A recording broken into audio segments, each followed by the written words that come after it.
Mark Allen here for 4-Color Commentary. Thanks for watching. Sorry I haven't been doing as many videos lately. There's a few reasons for that. One of it is still, if I'm honest, still kind of discovering that COVID doesn't go away, completely, real quickly. Have battled some fatigue issues and such as that, but it doesn't help that at the same time I've started a new workout, what I call my 50 and over workout, which isn't mine. It's a guy on YouTube that I started, but it has a lot more to do with a lot more explosive exercises as far as getting heart rate up and that kind of thing. Things like sprinting in place and mountain climbers, which I hate, but I'm doing them anyway, and bicycle crunches, that kind of thing. So just stuff to really burn, get heart rate up and burn calories and fat and stuff like that. But all of that also goes along with the fact that I've started another video series, a totally different channel on Rumble.com, which is a Bible teaching type thing. It's actually, I tried to get the name changed. They won't change the name, but my username is 4-Color Commentary, because I was going to do some comic stuff on there also, but I also wanted to do this channel.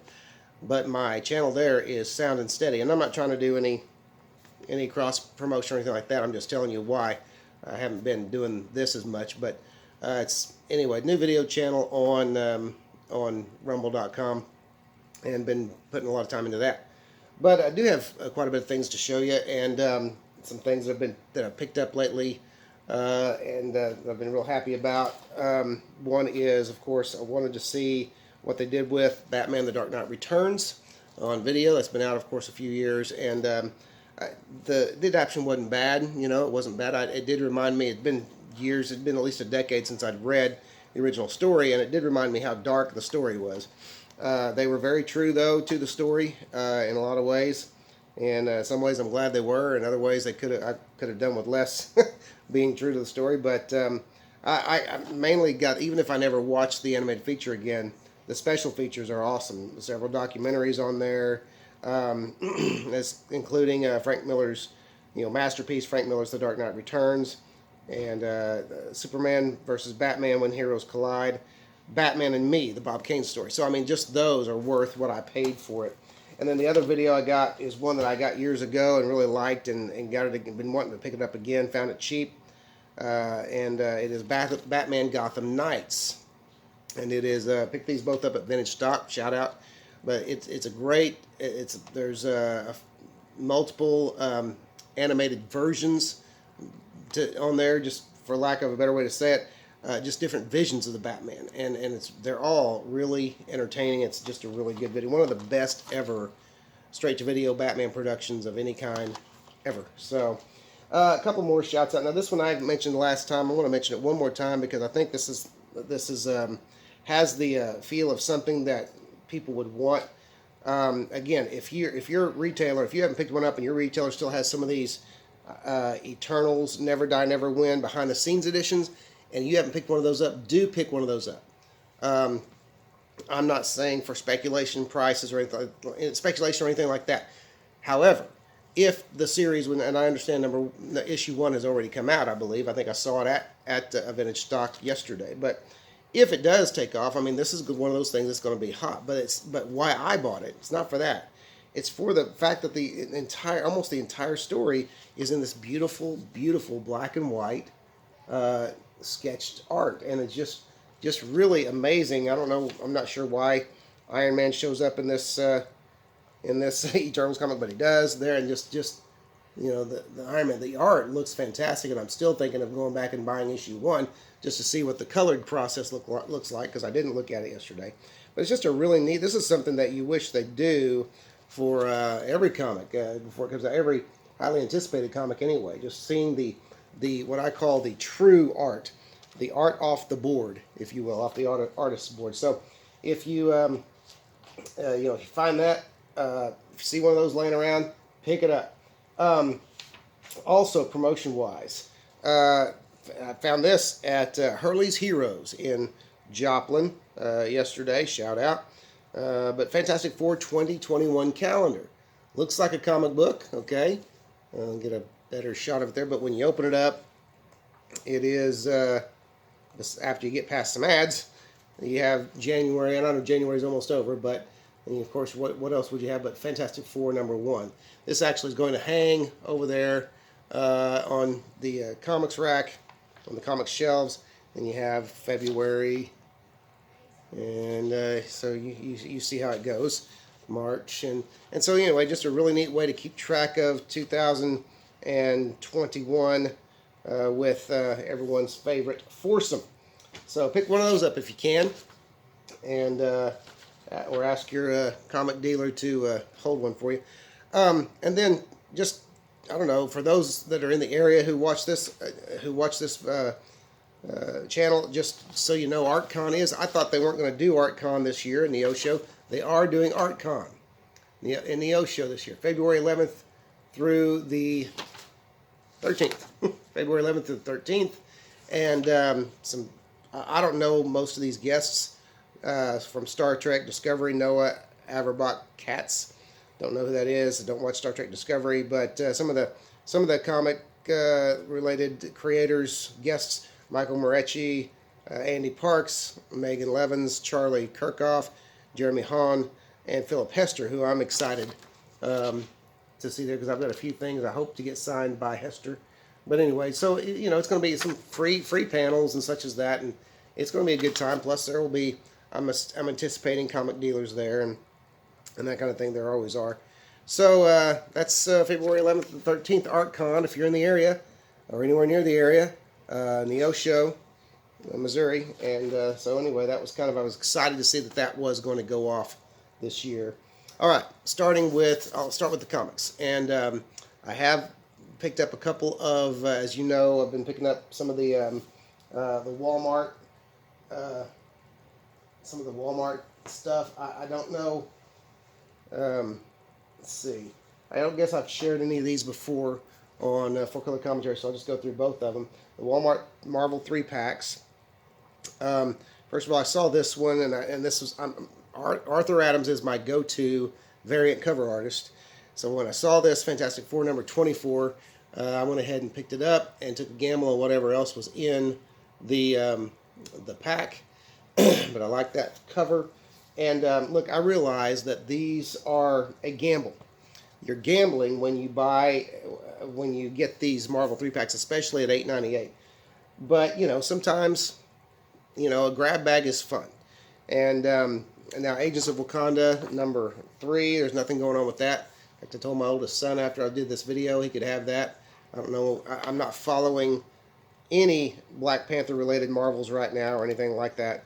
So it means nothing to me. But what did come out of that 3-pack, which really kind of justified the whole thing, besides the Arthur Adams cover, I wanted that, but is the and remember, those are Walmart variants. The only place you can get those is Walmart, unless you buy them on the back market. But this is variant edition of Amazing Spider-Man Full Circle, which actually retailed for $10, $9.99. So right there, you're getting a cheap deal on that. You're getting a little bit off that. So for the cost of this book, for a little less than the cost of this book, I also got the Fantastic Four variant that I wanted to add to my Arthur Adams variants. And so I like these big thick comic books. I always have. As a kid I did, and I still do. Now, the other 3-pack I got, I went ahead and I kept debating on the Moon cover, the Venom #25, that Moon cover. This one's actually going to need a little bit of a press, but watch out whenever you buy those 3-packs. Watch out for the seam of the plastic being on the cover. I'll show you why. When the light hits it, you'll see. It causes those lines. This line right here where my pinky is, below my pinky, it causes those lines. Now, they'll press out, but just be aware that where that seam is, you're going to have some lines most likely on the cover. But beautiful cover. I like the Moon covers. I'm thinking that's going to be one of my new things I'm going to go after. Also came with it was a Champions comic with, let's see, I can't tell which is which. I guess, okay, it's an homage to the Avengers Annual 17, but it's Champions #13, but it's one of those homage, what do you call it, lenticular covers, which DC did such a better job with these.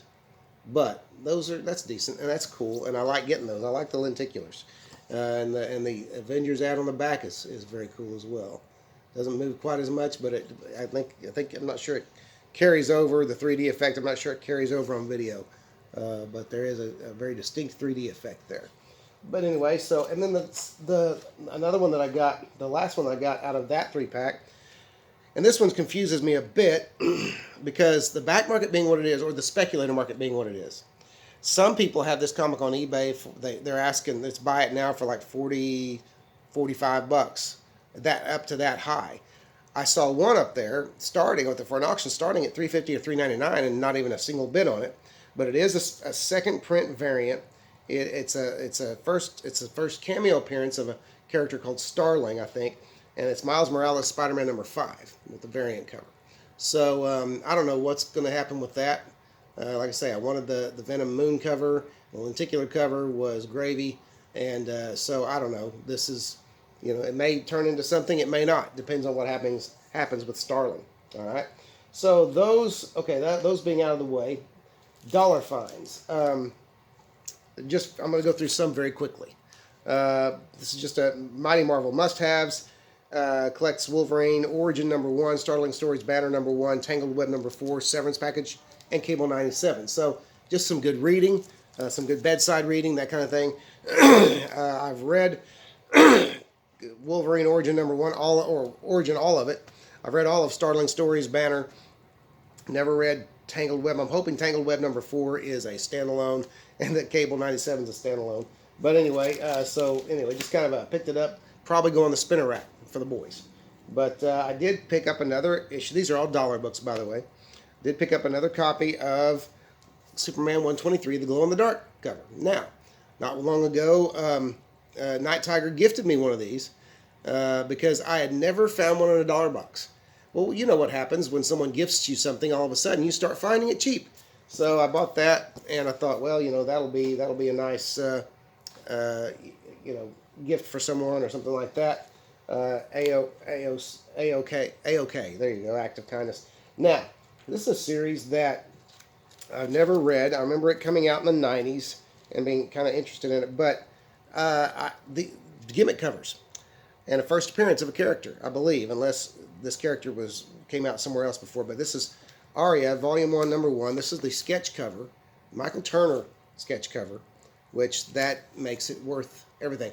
What stood out to me about Aria at the time was in the midst of all the ridiculous, I'll just call it prepubescent material that Image was turning out at the time, this seemed very classy, very artsy. It wasn't, it wasn't titillating, it wasn't teasing, it wasn't anything like that. It was just, I don't know the story, I'm just talking about visually. The covers I thought were class, and so I liked it for $1. I picked that up. And also, these were from Hurley's Heroes. I also picked up this Aria Preview issue. Now, this is amazing. I've never heard of this, and I'm going to actually take it out of the plastic because I've never heard of this type of cover. It is a linen cover, okay, with a gold foil, the gold foil logo. So very cool linen cover, and I don't ask me, can you tear it? I don't know. I'm not going to try. But just really cool preview of stuff. I mean, look at that panel, and the detail in that panel, and just I love the pencil work. I don't even know the artist's name who did Aria. Illustrated by Jay Anacleto. Okay, great for Jay. But I love his work, and I like this. I like this stuff. I mean, look at this, full, pin-up type. So for $1, this was just with the linen cover and with the beautiful artwork inside, and it's a preview issue. It's just, I thought that was a no-brainer, and it's hard for me to believe that something like that wouldn't, eventually be sought after. Yes, I do speculate. Okay, no speculation here. This is a 1993 copy of Prophet number 1, and you're like, whoa, Prophet number 1? Who cares? Well, you're right. Normally I wouldn't, but this is the retailer incentive gold foil logo. So for $1, that was a no-brainer. It did come in this kind of annoying little plastic, you know, I don't know what you call those, but I don't like them. But it'll go back in there until I can put a new bag and board on it. It's some stiff plastic sleeve.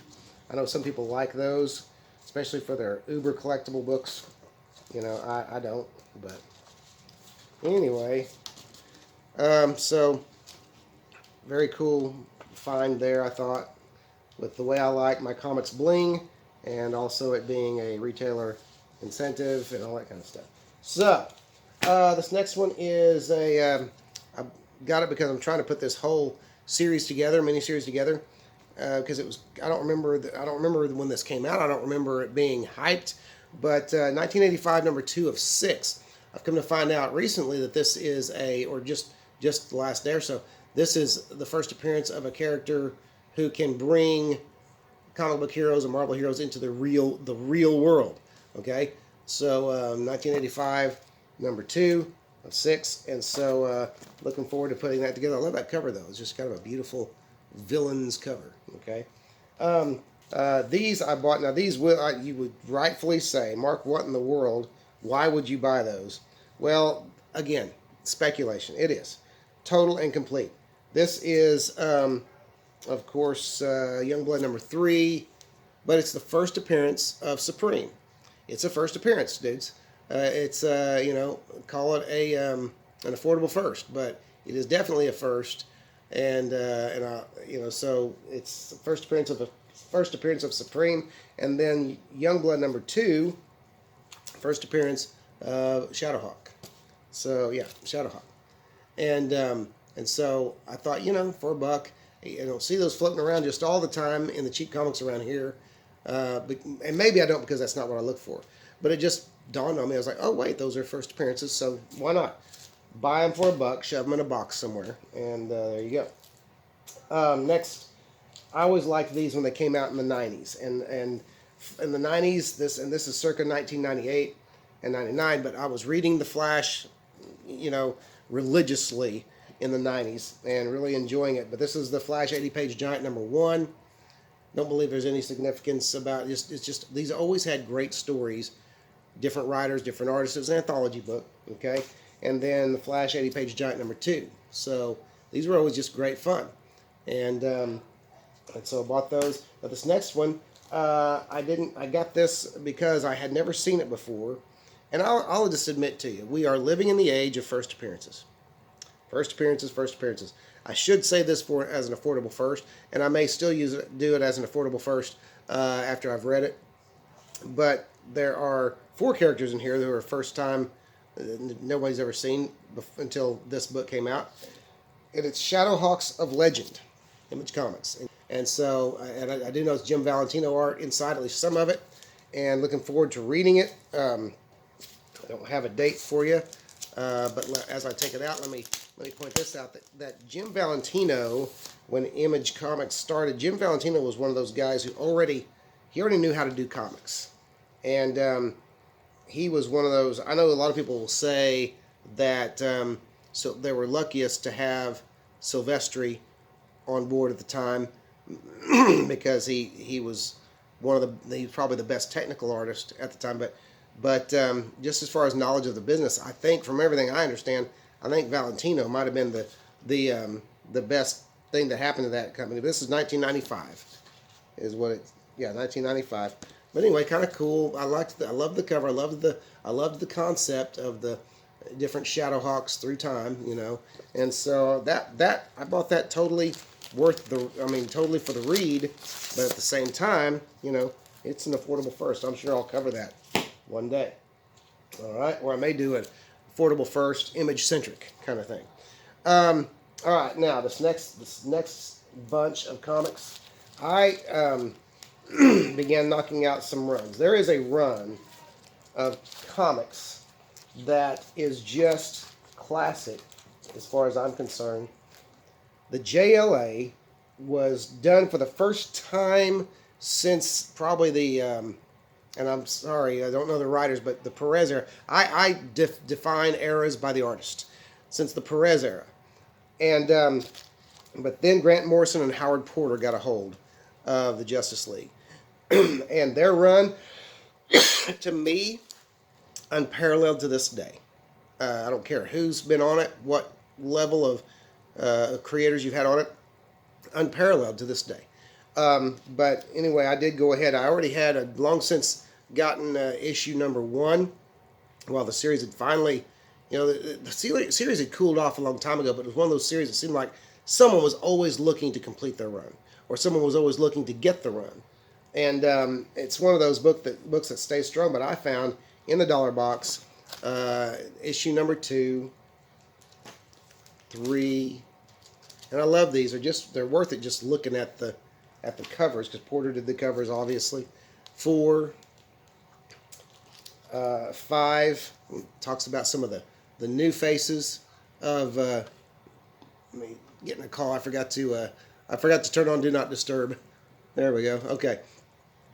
5 with the new members coming on. Issue number 6.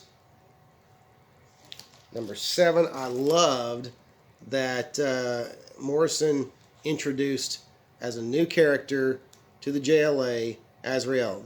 Not Azrael. I forget his name now. Astiel. I don't remember. Anyway, an angel. Honest to goodness angel. And it was just really it cemented what kind of team the JLA was.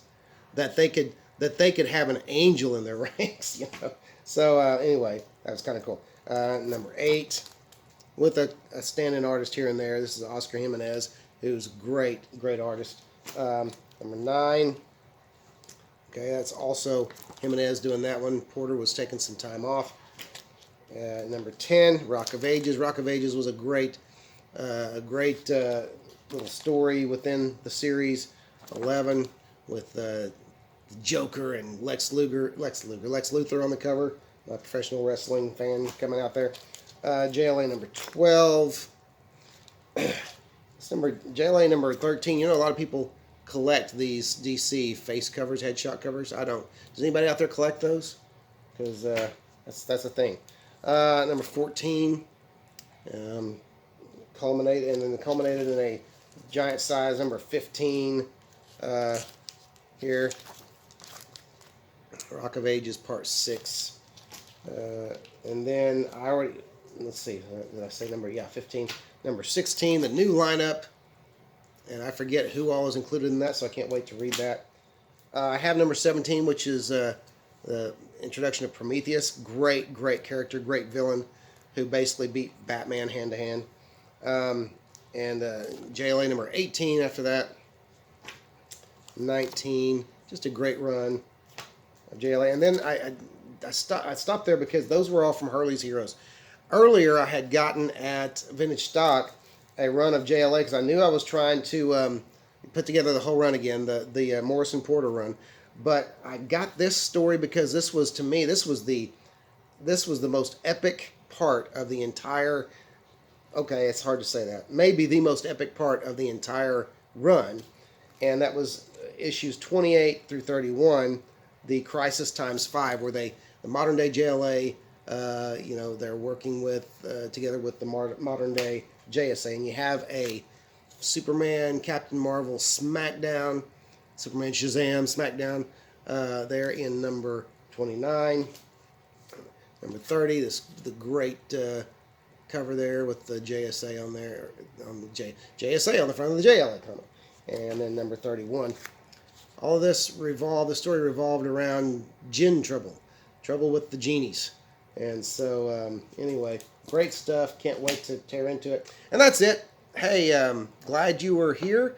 If you enjoy 4-Color Commentary, I would appreciate it if you would like this video, if you would subscribe, and if you would comment and share the video even. But certainly comment and let me know what you think of that haul. Let me know what's going on in your life. Once again, sorry I haven't been making as many videos. Sorry I haven't been commenting on as many videos. Just life in general, getting busy. But I'm going to keep doing videos. I'm going to keep the comic stuff probably on YouTube. Don't know that I'll move it over to Rumble, but with the way politics and social media is going and everything, I don't know. Sometimes I wish we could just wind things back 30 years or so, but I guess time just moves on. They say the more things change, the more things stay the same. Maybe that's true as well. Maybe we've always been embroiled in politics, but I don't remember it ever being quite this bad. So I'll be, you do what you do. I'll do what I do. We'll just try to maybe we can bring peace through comics and as a personal note through Jesus Christ. That's just me. But anyway, thanks for watching, and we'll see you next video.